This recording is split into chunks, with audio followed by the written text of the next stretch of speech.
Rod mentioned Payton Pritchard tonight, who quietly did have a pretty good game. He did. He said after the game, I think you could say I hit the rookie wall. It's a grind for sure. You get tired. You have to stay physically and mentally prepared. Yeah. That's something I can continue to improve on. And, there was a stretch at the beginning of the season where like every single night the opening segment was Pritchard, and he got lost in the fold for a little bit there. So it's tough to tell. Is he going to be that dynamic guy from the beginning of the season? Or is he going to kind of get lost in the fold here in the playoff time? It's tough to tell like what his role is going to become playoff time because he was so important early on. Well, I think – oh, go ahead, Sherrod. No, you got it, Josue. All right, well, I was going to say, I think he's starting to get back to getting the ball in his hands more often. And I don't know if that was a little bit of more experimenting between Brad Stevens and his second unit and obviously trying to deal with – Jeff Teague.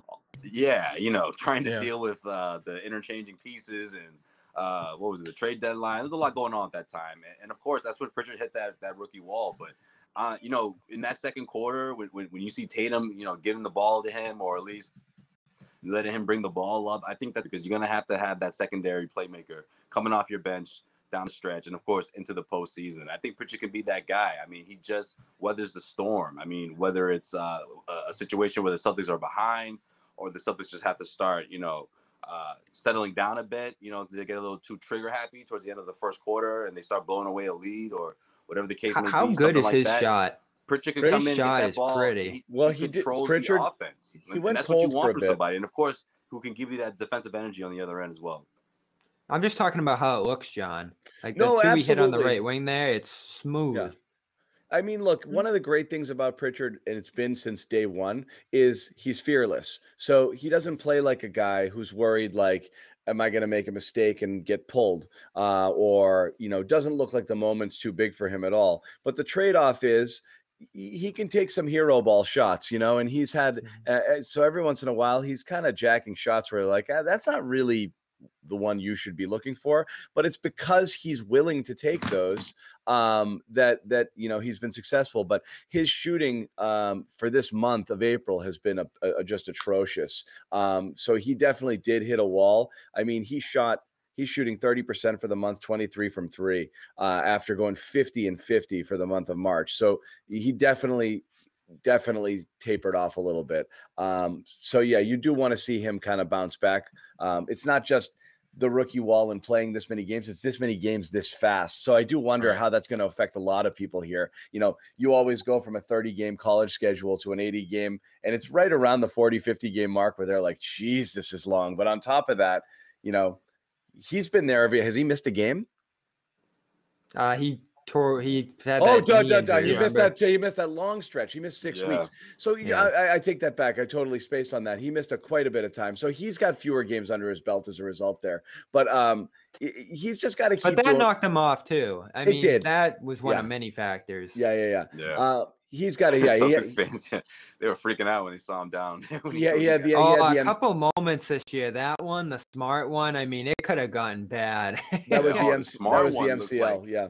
Smart was almost like, is this going to end the season or we're not going to wait? That would have been the knockout blow right there. Yeah.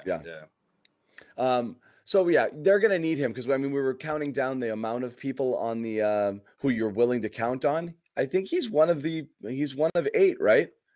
At this point, your starters, Tristan. That's my question for Sherrod. Fournier is he going to be involved? And Pritchard. That's your playoff. That's your rotation. 8. That's your 8 playoff rotation. He's absolutely essential there, especially without bringing anybody else. I mean, we are not even going to do the IT segment here, but well, that's my question. Is he just going to spell Kemba and Smart for 5 minutes, or is he going to be a real deal piece for this playoff rotation? Like they're going to need him to contribute. I think he's playing 12 to 15 minutes easy most games. Even in a tight rotation, I think the guys who are going to fall off is you might get one turn at a Romeo, in the first half, but it's going to be, I don't know if you're going to see them again in a tight game in the second half. You see Brad do that a lot, particularly in the playoffs. They'll give everybody that turn in the first half. No, but then in the second half, nope. You know, those minutes get really tight, and you're really down to just basically 8 guys. Remember the 90-second canter? No, that's so awesome. True though. No, Brad does that. That was awesome. My high school coaches do that shit. Yeah. No, but it's true. Okay, Joseph. We won't let you relive those painful moments in your childhood. No, but it's a quick hook. Yeah, I did that one for the team. I do that up there. That little lob.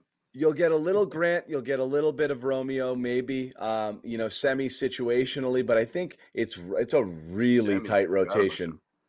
Yeah, no. But that's why Pritchard's so important, right? I mean, you need someone like that, and especially if Marcus needs a break, and you need him to be. You need offense from him. Yeah.